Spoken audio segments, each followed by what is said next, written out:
मित्रों, बहुधा देखा गया है कि कांवड़ यात्रा पर जाते समय शिव भक्त फिल्मी धुन पर बेहुदा गाने बजाते हुए चलते हैं। जैसे कि भांग तनी पीस दे गौरा, क्यों खड़ी खड़ी तू हाले रे गौरा, चाल कसूती चाले। आज करके चोटी ढीली, भोले भांग मने भी पीली।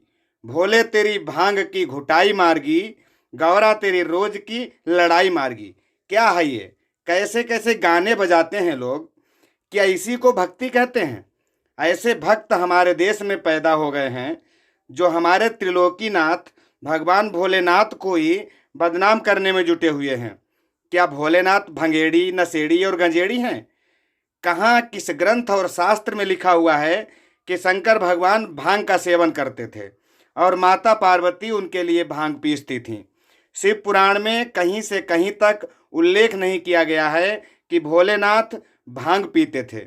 ये सब अज्ञानता बस बेहुदा गाने बनाकर हमारे सनातन धर्म के देवी देवताओं का उपहास किया जा रहा है। सरकार विभिन्न प्रकार के कानून लागू करती है, परंतु आज तक ऐसे लोगों के लिए कोई कानून नहीं बने जिससे हमारे देवी देवताओं का उपहास न हो सके। ऐसे लोगों के विरुद्ध मुकदमा दर्ज कर कड़ी से कड़ी कार्रवाई होनी चाहिए। जरा सोचिए कि आप नशा नहीं करते हैं और आपको कोई नशेड़ी गंजेड़ी कहने लगे तो क्या आपको गुस्सा नहीं आएगा? ठीक इसी प्रकार भोलेनाथ को जब नशेड़ी गंजेड़ी और भंगेड़ी कहेंगे तो क्या उन्हें क्रोध नहीं आता होगा?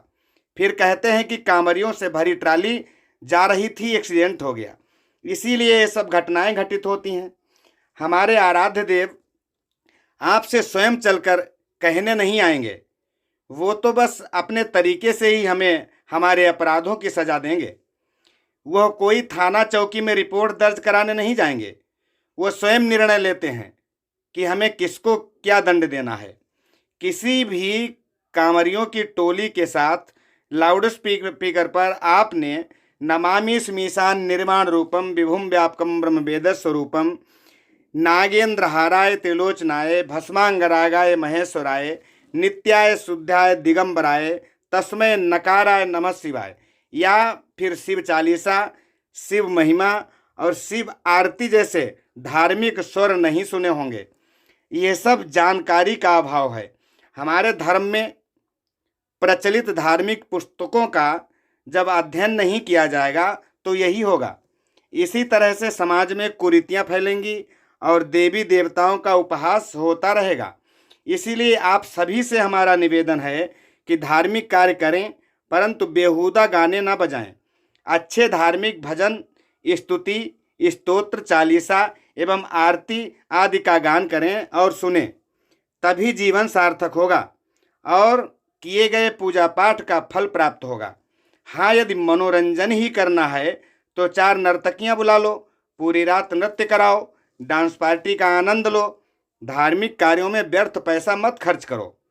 यदि भक्ति के नाम पर मनोरंजन करके देवी देवताओं का उपहास करोगे तो सिर्फ हानि के सिवा कभी कोई लाभ नहीं मिलने वाला।